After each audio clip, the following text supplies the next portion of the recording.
چلیے جی اسٹوڈنٹس، میں آپ کو بتاتی ہوں ڈی موٹیویشن کیا ہوتا ہے، ڈی موٹیویٹ کرنا کسے کہتے ہیں۔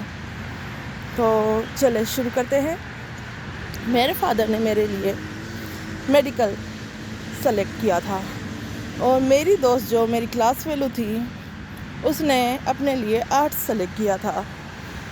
پھر وہ ڈیلی مجھے صبح کو کہتی تھی سائنس بہت مشکل ہے، میڈیکل کا سبجیکٹ بہت مشکل ہے، یہ تم نہیں کر سکتی، اس کے لیے تو بہت ٹائم دینا پڑے گا تم کو، یہ بہت مشکل ہے تمہارے لیے، تم آرٹس میں آ جاؤ، ہمارے ساتھ آ جاؤ۔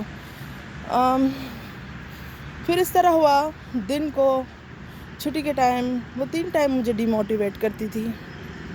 شاید یہ اس کی محبت تھی کہ میں اس کے ساتھ اس کی کلاس میں رہوں۔ تو اس طرح ہوا کہ اس کی زبان قبول ہو گئی اور میں فیل ہو گئی۔ ٹھیک ہے، جب میں فیل ہو گئی اس کے بعد میں آرٹس میں آ گئی۔ جب میں آرٹس میں آئی تو وہ خوش ہوئی کہ بہت اچھا کیا تم نے، ادھر آ گئی، تم آسانی سے ایگزام دے دو گی، یہ ایگزام اتنے مشکل نہیں ہوتے۔ جبکہ میرے حساب میں سائنس کا پیپر، میڈیکل کا پیپر بہت آسان اور چھوٹے چھوٹے آنسرس ہوتے ہیں۔ آپ ایک لائن کا آنسر، ایک ڈائیگرام، تھوڑا سا آپ کی تھیوری، آپ کا ایگزام کے پیپر سولو۔ اور جب میں آرٹس میں آئی، جب میں نے آرٹس کا پیپر دیا، مجھے ایسے لگ رہا تھا میں 300 پیجز کے کوئی بک لکھ رہی ہوں 3 گھنٹے کے اندر۔ اتنا ٹف پیپر تھا، لکھتے لکھتے میں ہاتھ اسٹک ہو جاتے تھے، اور میں ٹائم کو دیکھتی تھی کہ میں جتنا جلدی ہو سکے اتنا ڈیٹیلڈ آنسر دوں یا لکھوں۔ تو ڈی موٹیویشن تو اس نے میری کی، مگر آج وہ خود ایک نرس بن گئی ہے، وہ بھی میڈیکل کی فیلڈ میں آ گئی۔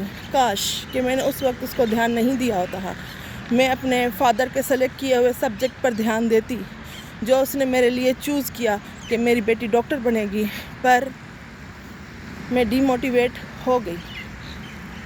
میں نے اپنا راستہ تبدیل کر لیا ایک دوست کے کہنے پر یا ڈی موٹیویٹ کرنے پر۔ 3 بار 4 بار آپ کو ڈیلی ایک بات سننے کو ملے نا، آپ کا حوصلہ ویسے ہی ڈاؤن ہو جائے گا، ٹھیک ہے نا۔ جو آپ کے فیملی نے آپ کو مورل سپورٹ دی ہوئی ہے وہ آپ کہیں پر چھوڑ دیں گے، دم توڑ دے گی، وہ دیا بجھ جائے گا۔ تو اگر میں اس کے دھیان نہ دیتی تو آج میں ڈاکٹر ہوتی، وہ میرے انڈر نرس ہوتی۔